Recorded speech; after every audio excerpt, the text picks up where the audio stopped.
Roger Williams University is hosting a crisis management seminar on May 3rd at their Providence campus. Crises, whether a natural disaster, cyber attack, or financial instability, can have severe repercussions if not handled properly. This is where crisis management plays a pivotal role. Join Roger Williams MBA students and expert speakers to learn how to prepare for the unexpected. The program is totally free and open to the public. You can register online at rwu.edu/events/crisis-management-symposium. This is the Bartholomew Town Podcast. You're running for Congress. Congratulations on getting into the race. You are one of a zillion people that are running. Why did you get in? Thank you so much, Bill, for having me. I'm really excited to be here talking to you about Congressional District 1. Really, I deeply care about helping people, and that is the reason why I decided to run for this seat. I'll tell you that ever since I came into this country, I have this grateful feeling for the country that opened the doors for me and my family. I'm not sure if you know, I came under political asylum. I didn't know that. My dad got kidnapped in Colombia. By the FARC? By the guerrillas, which the leftist group. So as you know, he got, in 1999, he got kidnapped by the guerrillas, and our lives changed forever. So we came to the United States, to Rhode Island, and Rhode Island and Pawtucket gave us a safe home and a second opportunity for us to live and have a stable, safe place. And so my parents always instilled in me and my brothers the importance of giving back to the country that really opened the doors and gave us a safe home. And I started my public service, civic engagement role in 2012 in the school committee in Pawtucket.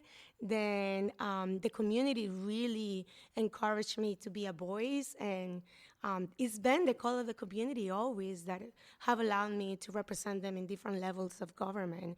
And it's been the honor of my life to be an elected official, and that's why I'm doing this, because I think I have the lived experience, the democratic values to really represent Congressional District 1 and working families that deserve to have a bold and a strong voice, just like Congressman Cicilline have in Washington, D.C. I think that's so interesting and important. I didn't know that you had come under those circumstances to the United States. A lot of people don't know about that conflict. It's like we almost don't pay attention to the global South. The dumbed down version of it is, well, for some strange reason, people are fleeing across our border. The border's out of control, and it's because they want to come commit crimes. I mean, this is like the dumbed down version of it that way too many people just don't pay attention to the reality. But that conflict is one of many that either took place, especially if you go back to, go back a while, but go back to the 1980s, and even through today, it's a volatile area, and people, that's a very generic way of putting it, but there's a lot of people who wouldn't even identify it as an area of conflict and don't understand the levers of power that have shaped Central America and South America.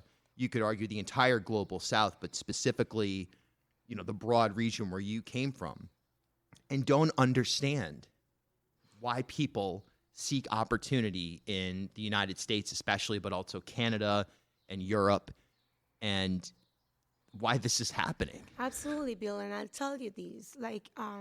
It's not a white and black issue where I found myself sometimes having very deep conversations with people about immigrants are here to take from us, take jobs and resources. And I have to tell my personal story and say, listen, when we came here and we went through the process, we were in limbo. We were a family that were here through a process. It took 7 years for us to be documented.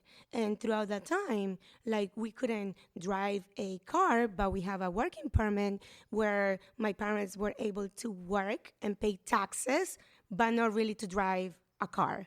My parents were able to get one room where we all live in one room, but they wouldn't be able to even get at that time a SNAP or any benefits because you're not eligible for that. So that misconception and telling my story is really what allows people to understand that we have to create policies that allow people to contribute to this country and to work hard. And again, like in every country, there is good people and bad people, but we cannot box immigrants in the category of they're bad because they don't have documentation. Immigration reform is needed, and it takes a lot of work, and it takes a lot of time for you to find a way to be and find a pathway to even be a resident. Like I told you, I was 16 years old, and it took 7 years for us to get that documentation. And I found myself back then, and this is how you close the cycle, advocating for in-state tuition because my parents couldn't afford to help me go to college. So I remember being a student, advocating for it because it personally affected me and many of the students that I advocated with for the Board of Regents. And then full clause, last year, Representative Diaz and I passed legislation for in-state tuition after 17 years. Yeah. So it matters. Representation matters. Telling the story matters. I went through that. So many families in District 1 also understand those are the struggles that they live, and I am very proud to have been the voice of them. Really powerful. And I think the reality is that immigration it's a hot button issue. It's certainly something that if we were going to do a debate right now with all the candidates, there'd be some element of, okay, what's your position on immigration? The first thing people think of is the border crisis. Sure. There's undoubtedly a severe crisis at the southern border, but there's also the vast majority of people who come to this country as immigrants come on a plane to Kennedy or into Miami or whatever, and maybe they have a temporary visa, a work visa. Sometimes people get student visas or journalist visas. I've seen whatever the case is to just be here, and then they overstay the expiration of their visa. People don't realize just how difficult, as you alluded to it, to become documented, quote unquote, but to become a citizen. It's also so expensive unless you want to play lawyer. Absolutely. It's not only expensive, but in the case of my parents, my mom came here at a already adult age, and she's not able to speak English. She understands, but she's not able to learn the language. It's just something that, even though she tries, is not easy.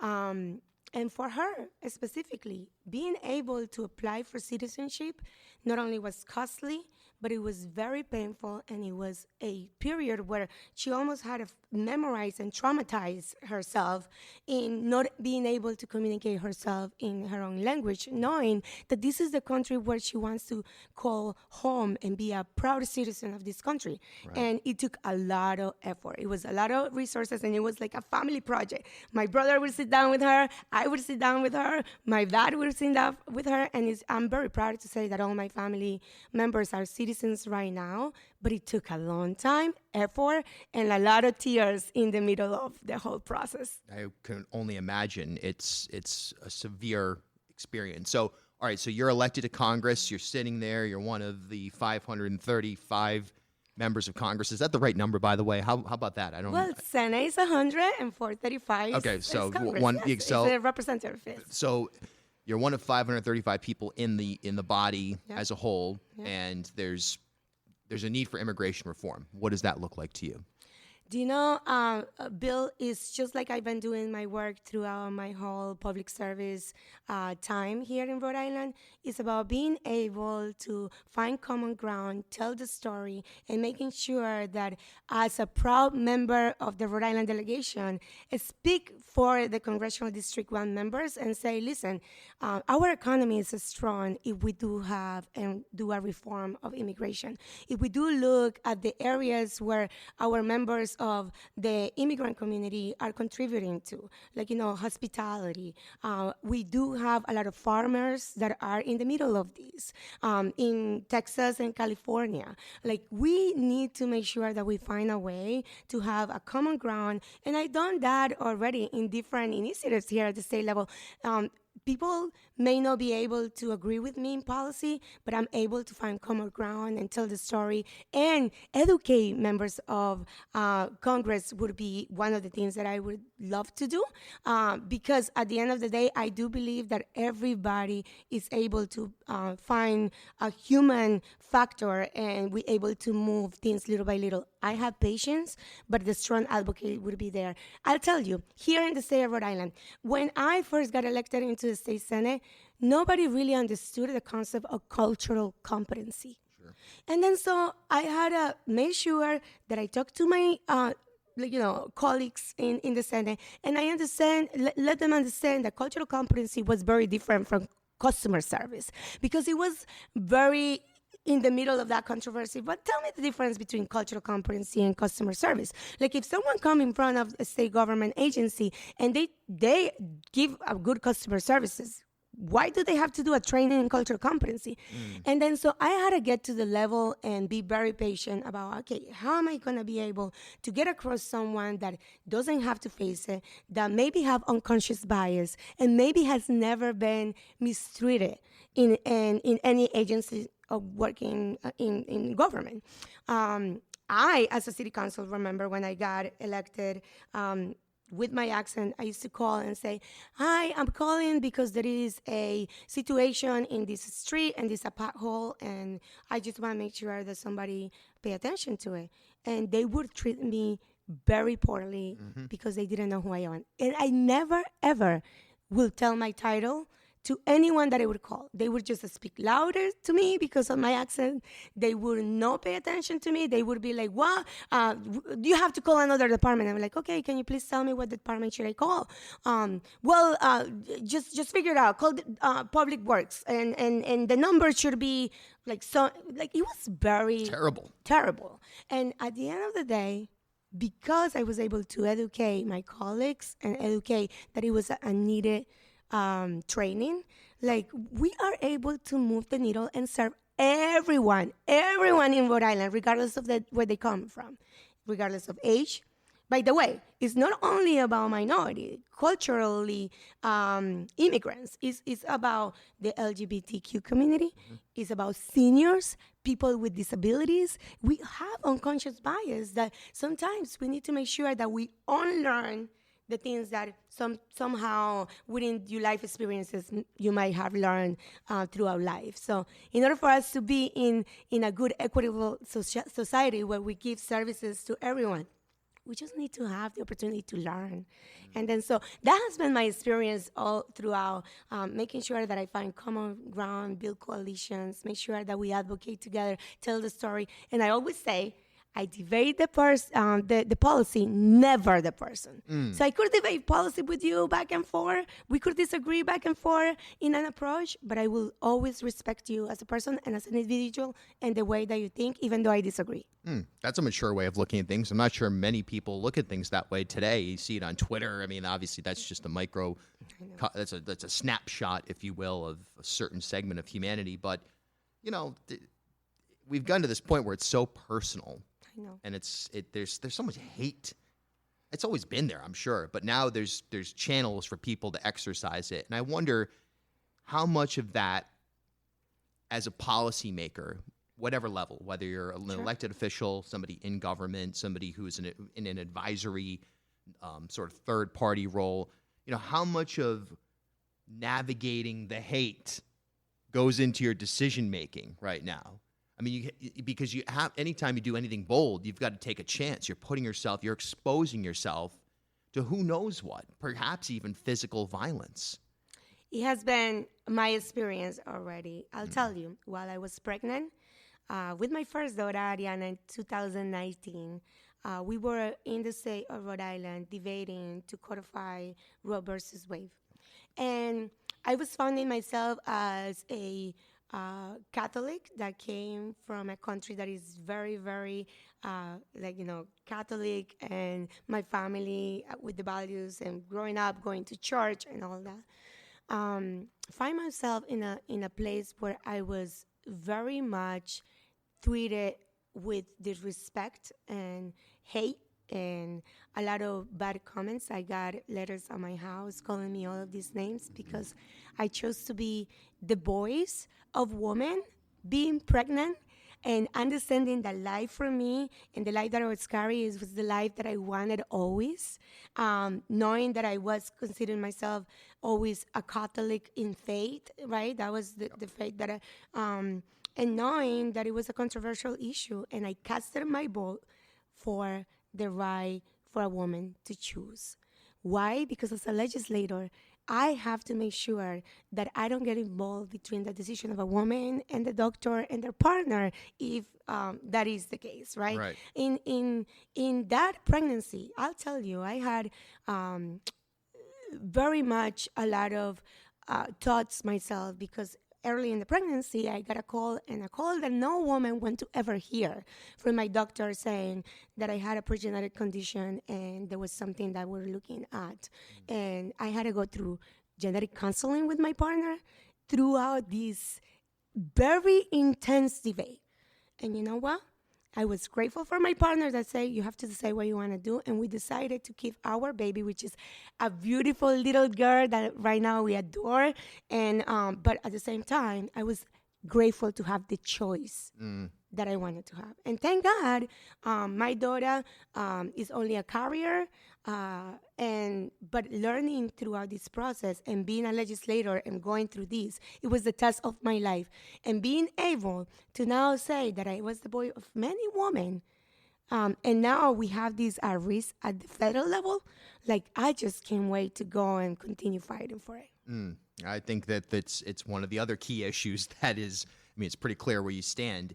It's like, I had yesterday on the podcast, I had the Rhode Island Atheists, you know, and we were talking about the sort of the Judeo-Christian, this sort of fantasy that some people have that, like, religion is the foundation of our society. In many ways, it is, because it has been instructive to people in terms of how to, you know, essentially to prevent chaos, you know, to believe in something like that. And I'm supportive of anyone's beliefs, for sure. I don't care what they are. I don't care if you worship, you know, the revolving fan up there. If you think that's God, then, you know, like, awesome. You figured it out. That's your autonomy. That's totally. What you have to, and it could very well be. I mean, it looks almighty from here. But at the same time, like you just said something really important, which is that separating faith from the execution of government is so critical. It's so basic. It's so fundamental to who we are. And it doesn't mean, to me anyway, I'm always horrified by people who would attack your faith based on your position on anything, particularly Roe v. Wade. I'll tell you, my parents would go to church and they would get attacked. Oh, your daughter is killing babies. And my mom would come, like, being removed from politics and just knowing the daughter that she raised and the values that she gave her daughter. And would come and say, Sandra, what's going on? And I would be, Mommy, like, this is really what matters to you, is that your daughter you raised, you know I'm a good person, you know I'm having this baby, and you know that let me ask you a question. If somebody would let's say, commit crime with me and would rape me and I will become pregnant and I'll be, like, very traumatized by that, would you agree that I could have the choice that I want if I didn't want to have that baby or not? My mom was very funny and say, like, well, in those circumstances, I think people in the church agree to it. And we're like, Mommy, it's not like that. It's all or none. So we want to make sure that, like, you tell them to call me and don't attack you at church. Right. But it was my family that was the most kind of hurt throughout the process, because as a person, I knew I was doing in conscience the best thing and being the voice for my district. Even the people in my district wanted me to vote this way. My beliefs are just the ones that I just told you. Like, you know, as a legislator, I will never decide for anybody's body or choice. Like, so it's just about to understand that when you are in the public eye, you need to take very strong positions, regardless of how close, like, you know, the criticism will be. And that I have done that, and I will continue to do that. I'll tell you. That's why I do this, because I think that we need to have a strong voice. Let's talk about the race itself. Yes. So, look, there's been, again, I don't want to be, this sounds very, like I'm going bad. Like, these people are stupid. These people are saying stupid things. But another ridiculous thing that is being thrown around, I guess not entirely, because there's a voting block that matters. Sure. But they're like, well, now we've got 3 Latina women in this race. You know, we've got Sandra, we've got Ana, and we've got Sabina. And, you know, they're all going to cancel each other out as if, like, that is, and this is like, I hear this all the time, and I'm like, maybe it's because of the tendency for people to look at, like, the practical politics of, like, okay, well, you know, X percentage of the Latino vote is going to go likely to someone for the identity politics channel. But I find that to be an inexcusable assessment of this race. Every time I hear it, I've committed to pushing back on it. You know, and Thank you, Bill. And I'm gonna, you know, probably some people are gonna get annoyed with me, but I'm sick of it. Are you sick of it? Well, I'll tell every person that tells me the same exact argument that you just gave me. It's a time to celebrate. Why don't we celebrate that we have 3 qualified women that actually talk to each other, don't hate each other, talk to each other, care about each other, and work together at some point throughout all of the different roles that we have held in many issues for the benefit of the minority community. It's a time to celebrate. I work very close, hand in hand. If you look at all my bills in the legislature, like probably the majority of them, the second co-sponsor of my bills is Senator Quesada, and vice versa. We love each other. We work together with each other. We are not taking this like people outside are taking it. We're actually celebrating that we do have qualified people that really want to represent, and we're just doing the work to get there. So at the end of the day, I had conversations with Lieutenant Governor, I have conversations with Senator Quesada, and we are all good between us. And then people out there are fighting for us. Like, it should be one. I can't believe this is bad. No, this is a time to celebrate. I've been saying the story. I took this Latina Leadership Institute program in 2010, opened my eyes to civic engagement, and that's, like, I credit them all the time that's why I decided to, like, run for office. And the mission of that program was to have Latinos in all different sectors of government and private sector having some influence in the decision-making of life for Latinos and minorities. Sure. And look where we are. That program is working today. So why do we want to cancel it out? That's what we wanted to do. So I always say, let's celebrate this moment, and let's celebrate that we do have 3 qualified women running for this office. By the way, it's time for a woman, and I think it's time for Congressional District 1 to send a woman to Congress. And I truly believe that. I think that we need some diversity, and woman brings a unique perspective to the table. So why not? Let's give a woman a chance, and I hope that woman would be me. But at the end of the day, there is great news when you find more than one person out there trying to run, because running for office is not easy. But running for office when you really want to make a difference is really what matters. Very interesting. And you'd be the first, or any woman elected would be the first Democratic woman to go to Congress from Rhode Island. Of course, we had Claudine Schneider, the Republican Congresswoman, something that is, for some reason, is frequently overlooked in conversations that I've had, but you'd be the first Democrat to represent. And the first one of Congressional District 1. And because the new CD1, yes, but because the Republican Claudette Tuipoint, she represented CD2 when that happened. Yes. So, yes. So, by the way, have you ever thought about doing radio? Because your voice right now is incredible. Do you know, Bill? Radio was what I wanted to do when I came to this country. You're a natural. And I'll tell you this much, Bill. It's so funny. When I was in Shea High School and I came and I was learning English, I remember going to my counselor and said, I want to do journalism. And this person at that time said to me, I think it's a bad idea. You have an accent. You will never be successful. Oof. And I tell you, you know what, Bill? You know what, Bill? that encouraged me to then find an internship in Latino Public Radio. Ronaldo. When Pablo Rodriguez and Pablo, Reynaldo have it together, I was the first intern there, and I had top 10 countdown in Spanish, and I did that when I was like very young. I was like 17, 18 years old, but I did that because I wanted to pursue my dream, and at the end, I kind of have that imposter syndrome on me, and then I did a business at school instead of journalism. But in my free time, I did a little bit of radio back then. Yeah, well, you're completely natural. It's obviously a direct pathway to being a political leader. It's a communication is the ultimate skill, but it's like one of those things. Either you can learn it. There's no question. I mean, who am I to really talk about this? I'm not like, I mean, what do you mean? You have a great following. Everybody is like very excited. Whatever. I appreciate that. But I can just sort of tell, like, when someone you have mic command that is so natural, and you're just such a great personality. I mean, it's just like one of those things where, wow.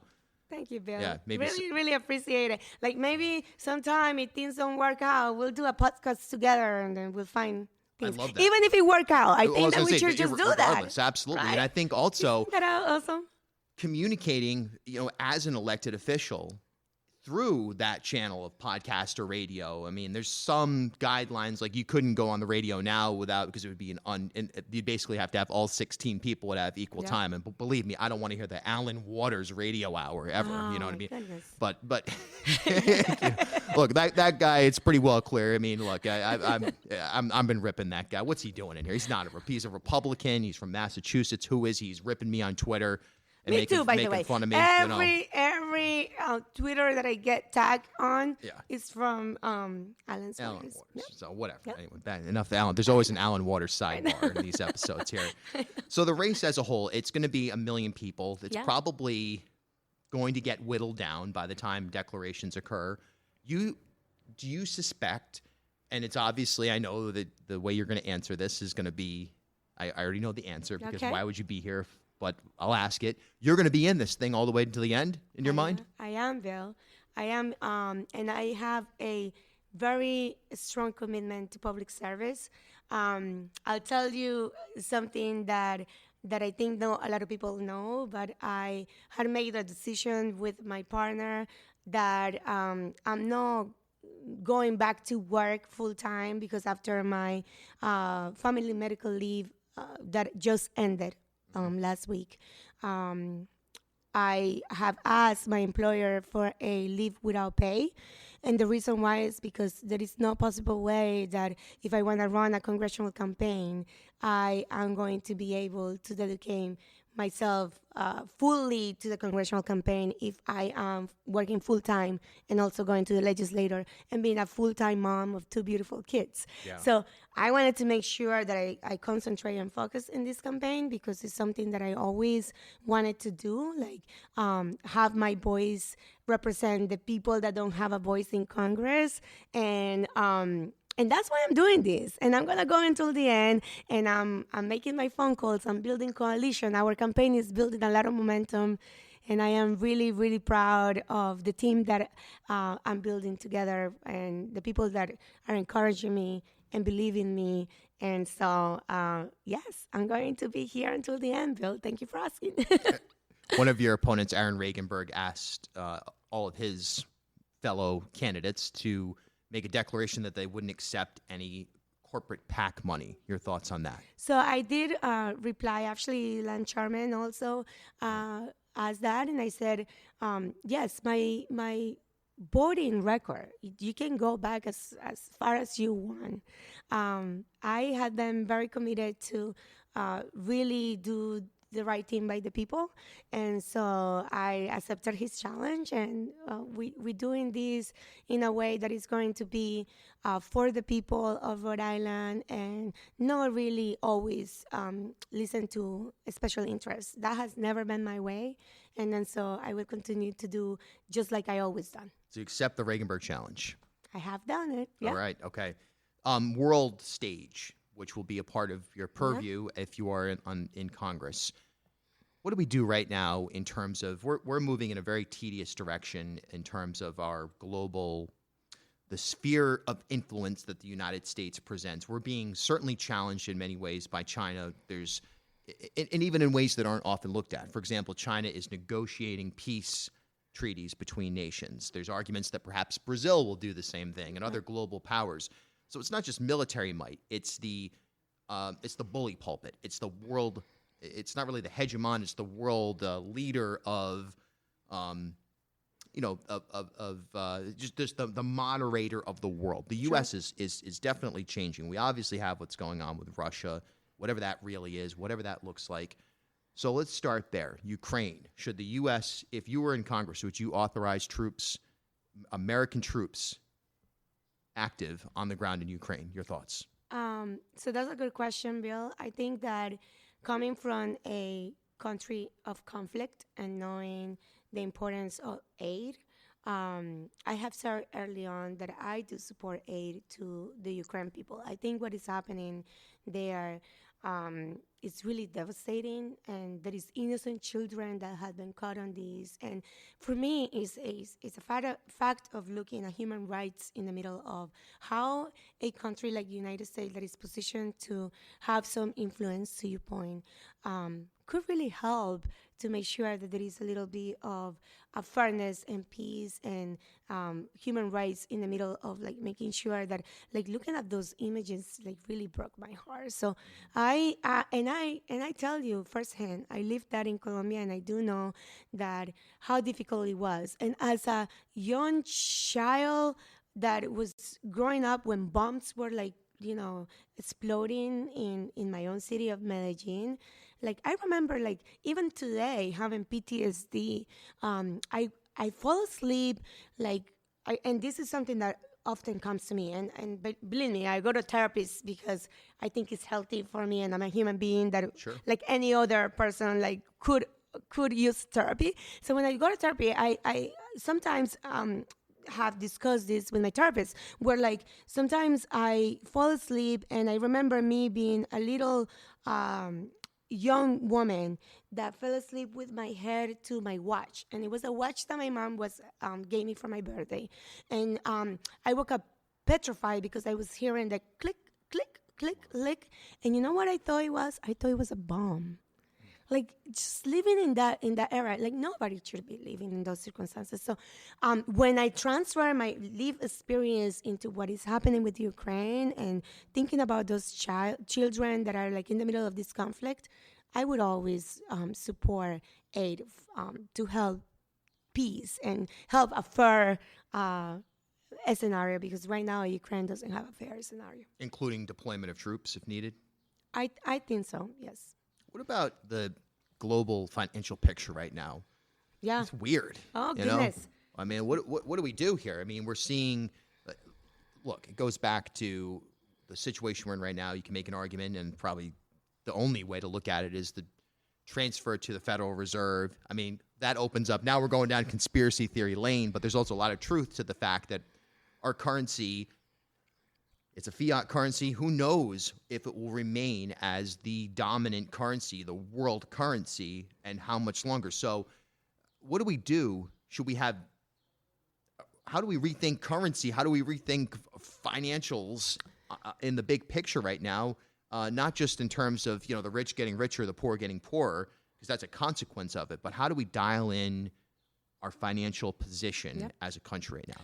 So I'll tell you this much, Bill. I think that every Rhode Islander is feeling very deeply the inflation and the skyrocket utility bills, and it's a real thing.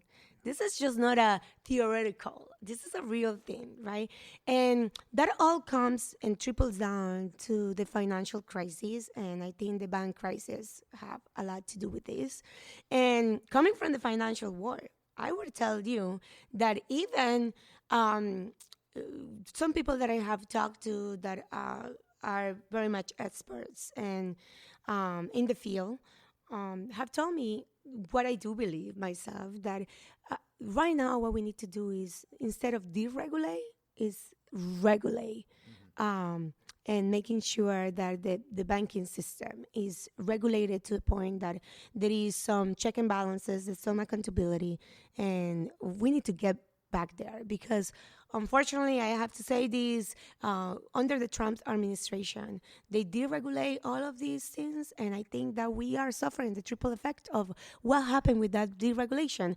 And banks itself that are responsible want to make sure that that regulation exists. So I would be a proponent, and I would be like really looking at what Senator Warren is proposing right now as a thing, because we cannot wait until crisis continue to pull down into another crisis and more. We already know what happened in 2008 with the housing crisis. Sure. So we're in a time where we need to have a bold voice and understand that the experience that come to understanding finances, like really get into a place where I'm coming to tell you the banking industry as a banker myself. Like I was, like my career before doing what I'm doing now for like 13 years, I was in the financial industry, right? Sure. I know what it takes, and then so I think that is the first step that we need to do in order for us to make sure that we save our currency and make sure that like we do what is right for our economy and our people. Like our people are the ones that are suffering the most. Definitely. Yeah, you can see it every day. It's Yeah. getting worse, no question about Yeah. it. Climate change. Yes. What do we do here? I mean, let's get real. There's a lot of dancing, and there's a lot of performances that take place around the infrastructure that's being built, and some of it's, I mean, great. We had this Ørsted putting in the factory or the plant to build. Yeah. That's great. That's awesome. Yeah. That's not solving climate change. That's that's business and PR, but it's also at the end of the day not enough. We really need to change the way our world functions. Yep. Can you do that as a member of Congress, or at least advocate for it? So we are living in a crisis, and I wouldn't put it any other way. Climate change is as important as it is for any member of society to be looking at the economy. Actually, climate change translate to having policy in climate change translate to having a wealth and healthy economy, to be honest with you. So this is what I would say. As a legislator, I'm already doing my work here in Rhode Island. I was a lead co-sponsor of the Act on Climate. I am not an expert in everything, but I do know what it is that I need to support. And I'll tell you, Senator Oyer, which has been the champion, which is my friend and dear advocate and previous chair of the Environment Committee, educate us all on the importance of making sure we do action and we do it really quick and bold action. So that was one of the things that I am proud that I already stood on the right side of history here in Rhode Island. The other thing is environmental justice, and I had that bill as well. Climate literacy in the schools. I always believe that every issue that we do have, we have to start through education. Like if you look at my experience in public policy, it has come from education first, because I do believe that it's an equalizer, and I do believe that it changes people's life. So if you start at the schools with climate literacy, and people and students and teachers are hand in hand working on this, because we need to look at the future. I have 2 young children. I need this earth to be healthy and safe and preserved for them and for future generations. So I'm like, to answer your question, I've been doing the work. Like I said, I'm not an expert, but I'm been educated, and I always have the opportunity to ask the right questions to the right people to make sure that like we do what is right. And it starts with education. It starts with having a conscience. It starts with making sure we protect our earth every single day. And I have the commitment with my partner to do that with our own children. Sure. And every children should have the opportunity to learn that, even if their parents are not well educated on the issue. Last question. You think of Senator Reid and bringing back military infrastructure or funding for military infrastructure and so on and so forth in Rhode Island. And every member of Congress, Senate, or the House, tends to have a specific either topic or project that they see in their district, and they go, here's something that I want to allocate funds for and make happen. Sure. What do you see? What do you see as missing right now in CD1 that really needs to be, hey, I'm going to be here and we're going to make this happen. It might take me a long time to get it done, but on day one, I'm going to be saying, we need this. What is it? For me, it's education. Yeah. You need a champion of education in the congressional delegation. Respecting what they do, obviously they support some education priorities. But like you said, Senator Whitehouse is already the champion of climate change, right? Yep. Senator Reid is the champion of the veterans, right? Yep. Congressman Cicilline was the champion of, the progressive cause and LGBTQ issues and making sure the economy was there. But nobody really speaks to the importance of education. And for me, that would be my number one voice, like a strong voice. I've been doing the work. I'm the current chair of the Senate Education Committee. But in that role, I had put bold legislation, which, by the way, today is a very happy day at the Senate. Today in the afternoon, we're going to be voting in the Early Educator Investment Act to make sure that we invest in our early educators the way that we should, because we do have a child care crisis. And then at 2 o'clock, I'm bringing my kids to State House because it is Thunder Stroller, and I'm bringing my stroller and my kids advocating for child care reform. And I think at the national level, that is so needed. Like, if we want a healthy economy, we need to solve the childcare crisis. Yep. If we need to solve the childcare crisis, we need to take care of early educators and compensation for that. And if at the end we really want to do the right thing for children and families, we need to have universal pre-K. And that is my goal. That is the voice that I think, and that would be my commitment to Rhode Island. I will bring that to Rhode Island because I will have a strong voice on that. And it will take me time, but I'm okay. I'm patient. And I think the strong voice will be there since day one. Senator Cano, running for Congress. Yes. One of 16 people now in the Democratic primary, including Alan Waters. That's right. And I think that it's a moment that we could make history. It's a moment where we could send someone to Congress that continue the strong advocacy as Congressman Cicilline. I think that it's time for us to send a woman that is bold and that have a strong voice and that understand firsthand the struggles of constituents and working families in Rhode Island.